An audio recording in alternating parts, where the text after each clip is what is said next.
जय माता दी दोस्तों, वरुथुनी एकादशी 16 अप्रैल को मनाई जाएगी। अब हम करते हैं वरुथुनी एकादशी की कथा। वैशाख मास कृष्ण पक्ष की एकादशी है वरुथुनी एकादशी। धर्मराज युधिष्ठिर बोले, हे भगवान, वैशाख मास के कृष्ण पक्ष की एकादशी का क्या नाम है तथा उसकी विधि क्या है? इसके करने से कौन कौन से फल की प्राप्ति होती है, सो कृपा पूर्वक कहिए। श्री कृष्ण भगवान बोले, हे राजेश्वर, वैशाख मास के कृष्ण पक्ष की एकादशी का नाम वरुथिनी है। यह सौभाग्य को देने वाली है। इसके व्रत से मनुष्य के समस्त पाप नष्ट हो जाते हैं और अंत में सुख मिलता है। यदि इस व्रत को एक अभागिन स्त्री करती है तो उसे सौभाग्य मिलता है। वरुथिनी एकादशी के प्रभाव से ही राजा मांधाता स्वर्ग को गए थे। वरुथिनी एकादशी के व्रत का फल 10 सहस्त्र वर्ष तपस्या करने के फल के बराबर है। कुरुक्षेत्र में सूर्य ग्रहण के समय जो एक बार श्रवण दान करने से फल मिलता है, वही फल वरुथिनी एकादशी के व्रत से मिलता है। इस व्रत के प्रभाव से मनुष्य इस लोक और परलोक दोनों में सुख प्राप्त करता है और अंत में स्वर्ग को प्राप्त हो जाता है। हे राजन, इस एकादशी का व्रत करने से मनुष्य को इस लोक के मस्त सुख और परलोक में मुक्ति मिलती है। शास्त्रों में कहा गया है, हाथी का दान घोड़े के दान से उत्तम और घोड़े के दान से भूमि का दान उत्तम है। भूमि के दान से उत्तम तिलों का दान है और तिलों के दान से उत्तम श्रवण का दान है। स्वर्ण के दान से उत्तम अन्न का दान है। संसार में अन्न के दान के बराबर कोई दान नहीं है। अन्न दान से पितृ देवता मनुष्य आदि सब तृप्त हो जाते हैं।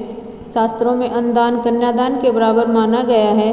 वरुथिनी एकादशी के व्रत से अन्न तथा कन्यादान का फल मिलता है। जो मनुष्य लोक के वंश में होकर कन्या का धन लेते हैं, वे प्रलय के अंत तक नरक में पड़े रहते हैं। उनके अगले जन्म में विलाप का जन्म ग्रहण करना पड़ता है। जो मनुष्य प्रेम से एवं यज्ञ सहित कन्यादान करते हैं, उसके पुण्य को चित्रगुप्त भी लिखने में असमर्थ हो जाते हैं। जो मनुष्य इस वरुथिनी एकादशी का व्रत करता है, उसको कन्यादान का फल मिलता है। वरुथिनी एकादशी का व्रत करने से दशमी के दिन 10 वस्तुओं का त्याग कर देना चाहिए। कांसे के बर्तन में भोजन करना, मांस का भक्षण करना, मसूर की दाल, चना, कोंदो, साग, शहद, दूसरे का अन्न, दूसरी बार भोजन करना, स्त्री का संग तथा किसी अन्य के साथ मैथुन करना। उस दिन जुआ नहीं खेलना चाहिए तथा शयन नहीं करना चाहिए। उस दिन पान खाना, दातुन करना तथा दूसरे की निंदा करना, चुगली करना और पापियों के साथ बातचीत भी नहीं करनी चाहिए। उस दिन क्रोध करना, झूठ बोलना त्याग देना चाहिए। इस व्रत में नमक, तेल, अन्न वर्जित है।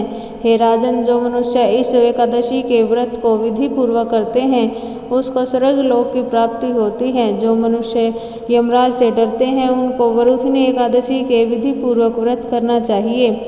इस व्रत के महात्म्य को पढ़ने से 1 सहस्त्र गोदान का फल प्राप्त होता है।